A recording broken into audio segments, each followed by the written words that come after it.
সবাইকে আসসালামু আলাইকুম। আজ আপনাদের সঠিকভাবে পায়েস রান্না করে দেখাবো। দুধ এবং চালের সঠিক পরিমাপটা আজকে জানিয়ে দিব। পায়েস রান্নার পর বেশি ঘন হয়ে গেলে অথবা বেশি পাতলা হয়ে গেলে খেতে ভালো লাগে না। চলুন জেনে নিই সঠিক পরিমাপ সহ পায়েস রান্নার প্রস্তুত প্রণালী। পায়েস রান্নার জন্য চালের পরিমাপটা খুবই দরকারি। ১ লিটার দুধের জন্য ১ থেকে ১.৫ মুঠ পরিমাণ চাল ব্যবহার করতে হবে। ১ মুঠে ৪০ গ্রামের মতো চাল হয়। গ্রামের হিসেবে ১ লিটার দুধের জন্য ৪০ থেকে ৬০ গ্রাম চাল ব্যবহার করতে হবে। আর চালটা অবশ্যই সুগন্ধিযুক্ত পলা চালটা ব্যবহার করবেন। চিনি গুঁড়া বা কালো জিরা।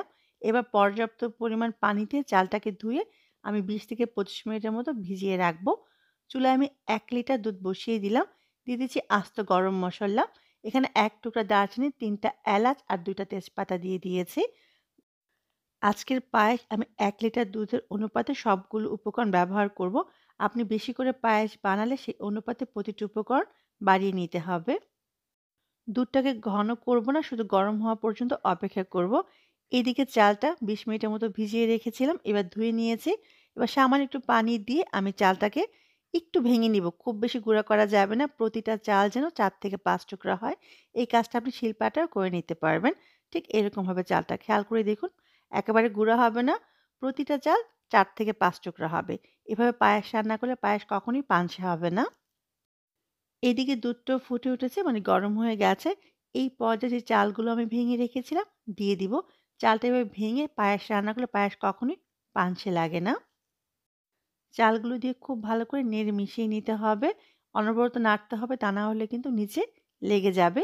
সামান্য একটু লবণ ব্যবহার করব, এতে স্বাদের ব্যালেন্স হবে।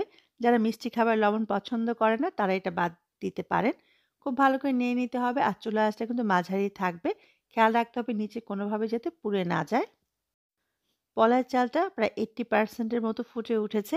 এই পর্যায়ে আমি আস্ত গরম মসলাগুলো উঠিয়ে ফেলে দিব, কারণ এর ফ্লেভার চলে আসছে। আপনারা নিশ্চয়ই খেয়াল করেছেন আমি এখনো চিনি ব্যবহার করিনি। যখন এই চালটা এরকম 80% এর মতো ফুটে উঠবে, তখনই এখানে চিনি ব্যবহার করতে হবে। ১ম এই চিনি ব্যবহার করলে অনেক সময় চালটা ঠিকমতো ফুটতে চায় না। এই পর্যায়ে আমি চিনি ব্যবহার করব। ১ লিটার দুধের জন্য ১/২ কাপ পরিমাণ চিনি ব্যবহার করব। ১/২ কাপ চিনি যথেষ্ট মিষ্টি হবে। যারা মিষ্টি কম পছন্দ করেন তারা চিনির পরিমাণটা সামান্য কমিয়ে ব্যবহার করবেন। আবারও অনবরত নেড়ে আমি রান্না করে নিব প্রায় ১০ মিনিটের মতো। পায়েসের স্বাদ বাড়ানোর জন্য আমি সামান্য একটু গুঁড়া দুধ ব্যবহার করব। এটা একেবারেই অপশনাল। গুঁড়া দুধ ব্যবহার না করলেও এই পায়েসের স্বাদ কিন্তু অনেক মজার হয়। কারণ আমি কিন্তু এখানে কোনো ধরনের পানি ব্যবহার করি নাই। এবার অনবরত নেড়ে আমি পায়েসের সঠিক ঘনত্বে আসার আগ পর্যন্ত রান্না করে নিব। চুলা আঁচটা মাঝারি রেখে আমি প্রায় ১৫ মিনিটের মতো পায়েসটাকে রান্না করে নিয়েছি। দেখুন পায়েসে এই ঘনত্বে নামিয়ে নিতে হবে। দেখে নিশ্চয়ই বুঝতে পেরেছেন ঘনত্ব কেমন হবে। যখন এটা ঠান্ডা হবে এর ঘনত্ব কিন্তু আরো অনেকখানি বেড়ে যাবে। এবার গরম থাকা অবস্থায় যেই পাত্রে আমি পায়েস পরিবেশন করব, সেই পাত্রে পায়েস ঢেলে নিব। দেখুন এখন যে ঘনত্ব আছে ঠিক এরকম ঘনত্বে নামাতে হবে। যখন ঠান্ডা হবে তখন কিন্তু এটা অনেকখানি ঘন হয়ে যাবে।